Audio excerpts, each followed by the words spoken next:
প্রথমেই বলি আমার গলাটা খুব ধরে গেছে, একটু হয়তো অসুবিধা হবে, প্লিজ তোমরা একটু অ্যাডজাস্ট করে নিও। আর আরেকটা কথা বলতে চাই যে এসে তো আমি ননদের বাড়িতে খুব মজা করছি, আর লাইফে তো বলেইছি আমি চারমিনারে গেছিলাম, খুব মজা হয়েছে। আর আমি আমার ছেলেকে কোলে নিয়ে রয়েছি, ছেলেকে নিয়েছিলাম প্রথমে, দ্বিতীয়বার আবার ননদের মেয়েকে নিলাম, আমার ছেলেকে আবার আমার শ্বশুর নিল, আর ননদ ওদিকে আবার ননদের মেয়েকে তেল মালিশ করছিল, জানো তো বন্ধুরা।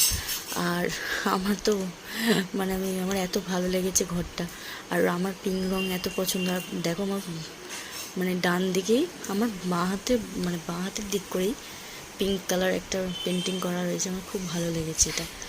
আর আমি আমার ননদের মেয়ের সাথে খেলা করতেই ব্যস্ত, ঠিক আছে। এবার আগের বারে যখন ননদের মেয়ে চলে এসেছিলো আমার খুব মন মেজাজ খারাপ ছিল, খুব কেঁদে ফেলেছিলাম, কেন কি এই নিয়ে দুবার আমার ননদের ছোটো মেয়ে গেল, তো প্রথমবারটা এত কষ্ট লাগেনি, কিন্তু এইবারে যখন চলে এসেছিলো খুবই